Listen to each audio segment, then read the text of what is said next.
on this power steering rack. We've got this bracket built now that'll end up installing into the frame. But this part finally done, had to be in an exact spot, an exact angle. So it will be sitting in the car underneath there like that. This will be up on the frame. This will be up on the cross member. So this is what'll, this one bolt from this once this is in the car. So I'll throw it up in there. You can kind of get an idea.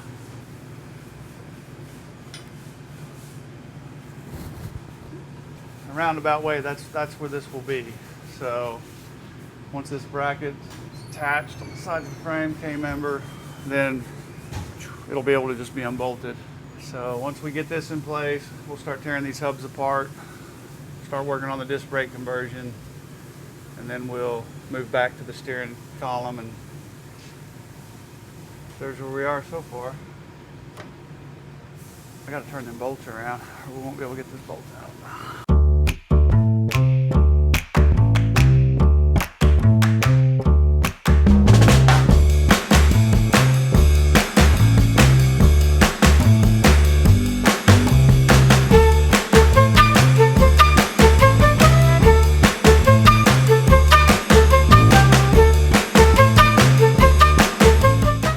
Get that low, low.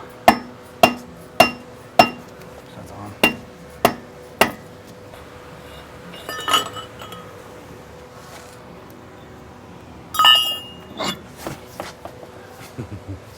Crazy, huh?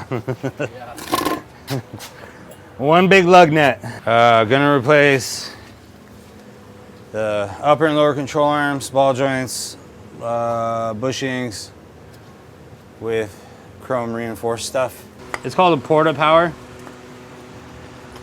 This is the spreader attachment, but it ran out of fluid because it leaked out in the container. There we go, come on baby. You know, as Rick calls it, from the disposable tool store. Sometimes when you buy stuff from the local disposable tool store, you gotta modify stuff. So modern problems require South Side Solutions. Jesus. I've only used it like 4 times. The last one I caught on fire and they still warranted it. It's like, what was the reason for the return? Caught on fire? They're like, how in the hell did you do that? I was like, I thought this was a no questions asked warranty.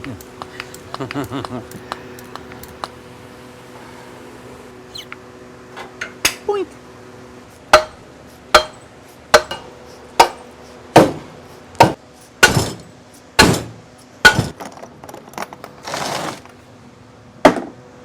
This is a ball joint press.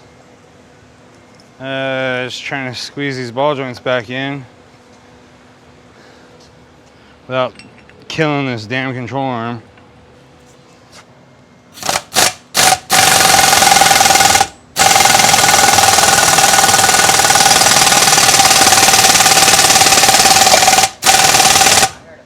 That's the sound I want. Beautiful, beautiful.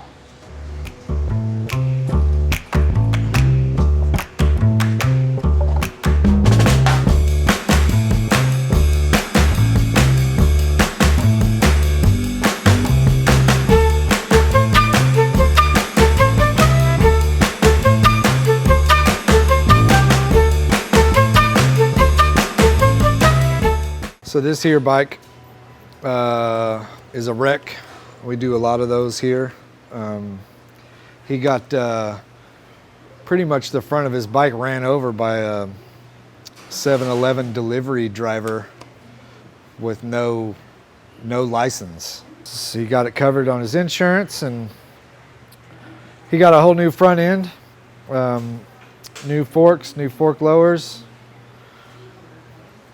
new headlight, bezel headlight, front fender, new handlebars, new mirrors, and new saddlebags, new highway pegs. He was lucky, really. He didn't really have all that much damage except for the front end. It bent his trees, his old tree, and his fork tubes. I think that's no good. Usually when they do that, you got hit pretty hard. It's got a wrinkle in a tube. It's pretty impressive. Was turning a corner, and there was the latch issue also. When he turned the corner, door came open. His window was down, so he jumped out, and he couldn't get the door to shut, so he kept slamming it, and with the window down in here, that's what ended up breaking the window. And then once they took it to the glass shop, realized that this track had been moved way over to get around this latch, then the problems just started piling up. So we should be able to get it straightened out.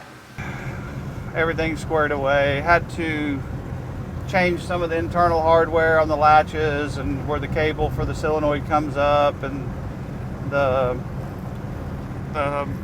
piece that goes back from the handle to the latch, the manual one. Just had to tweak a few things, change a little this and that, change some bolts, hardware, just get it right. We're just driving it to make sure when we hit these nice, smooth, not so smooth roads here in Oklahoma, the door doesn't come open. So I guess if the camera goes flying up and you can see the sky, the door open, but it's not gonna open, so we're all right. So now we've got the bugs worked out, kinks worked out, and now they don't open when you don't want them to open, and now they'll open when you want them to.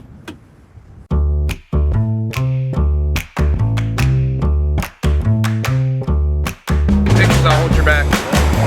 That's not whipped cream, that's fucking cheese. Yeah.